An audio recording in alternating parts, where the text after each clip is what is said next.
This is the new Sony RX100 Mark VI. Can you tell the difference? Okay, what about now?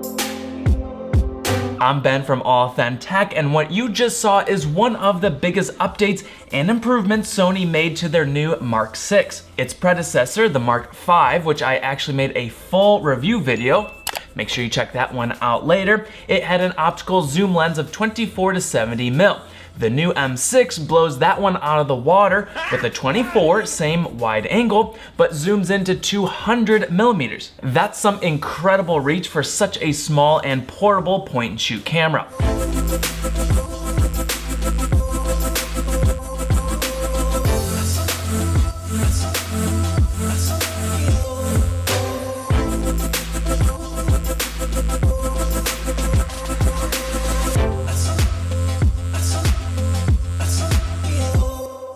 Now, unfortunately, that extra zoom does come with a downfall. The old M5 aperture was f1.8 to 2.8. The new M6 goes from 2.8 to 4.5, so that smaller aperture might affect some of your low light shots and even a bit less of that background blur. It's a trade-off. I did a quick aperture test side by side, M6 versus M5, f2.8 versus f1.8, and here's the difference in background blur and possible bokeh. Also, here's a side by side of both cameras at about 70 millimeter f4.5 versus f2.8. Honestly, both look razor sharp and nice on each. One thing I gotta remind myself, this 1-inch mirrorless sensor, 20.1 megapixels with a 24 wide to 200 millimeter lens is packed inside a pocket point and shoot, an uber portable camera body, and there's a cost to this feature. We'll come back around to this at the end. Is it worth it? Another new and big feature that a lot of us were asking for in the M5,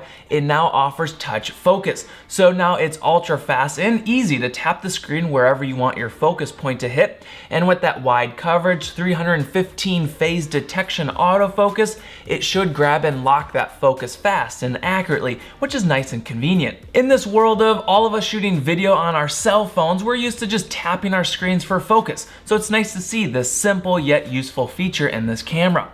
Unfortunately, the touchscreen doesn't work in the menu system. This is a bummer, and I'm not sure why. The next improvement the M6 has over the M5, the tilting screen, which I use all the time. Now we can finally tilt a full 180 degrees, 90 up and 90 down.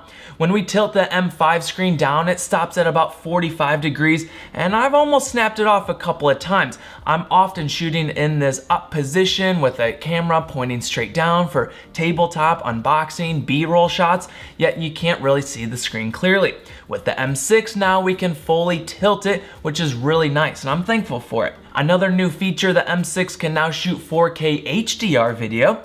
As the name implies, this will offer a much higher improved dynamic range in all your cinematography. And it's a great feature, especially for those people who have time and love to tinker with color grading and correcting and post-production. It offers more accurate colors, lifelike textures, and it's all aimed to offer more real-to-life video. A few more smaller but nice improvements I like. There's this new menu design. There's this tab for custom favorites for quick and convenient tweaking. The EVF used to be a two-step process, but now it pops up and out in one motion. Same with popping it back in. The M6 uses the same batteries as previous models. This is nice if you already have a lot of these little guys already laying around. Onto one of my favorite features of the Sony RX cams, it still offers the insane high frame rate recording up to 1000 frames per second. I kind of want to make a whole video on this feature. When you slow life down 40 times, it's so cool watching how things and people and animals move all in the blink of an eye.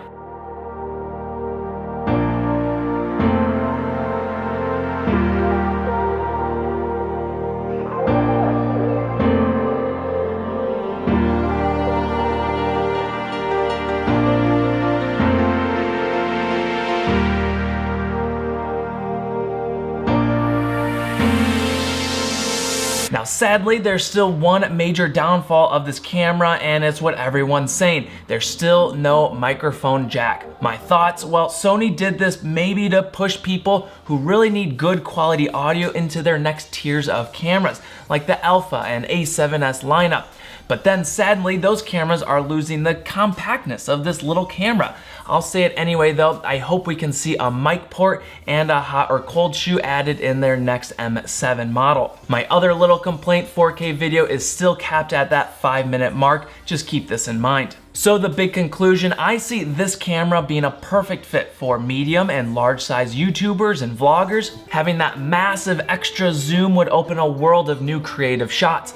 I imagine travelers and bloggers. The camera snaps insanely beautiful photographs and incredible HD or 4K video. Touchscreen focus, razor sharp lens. This camera alone could produce some really great YouTube videos. And the reason I say medium to large size channels, the price isn't expensive for these guys. They go through these things like candy. Now, what about the rest of us public where $1,200 is still a lot of money? Well, I see a lot of people making the argument like what Casey said. You can get all 3 of these for the same price as this point and shoot camera. However, there's a cost to having that same amount of photo and video power that a DSLR offers packed down into a camera that can literally slide into your pocket. No DSLR is doing that. And for a lot of people, shooting discreetly and subtly is important. A point and shoot is a lot less intimidating for both the shooter and people around. It's a lot more compact for traveling, whether you're just heading to the local coffee shop or traveling abroad to Cambodia. Sadly, the M6 still doesn't offer that mic in port, which is a bummer, but for some vloggers, bloggers, and many others out there, the built-in audio will do just fine. That huge optical zoom is gonna be a great selling feature for many, and honestly, well done to Sony for offering some nice improvements to this new RX100 Mark VI. If you want to check out more info, all the links will be down in the description.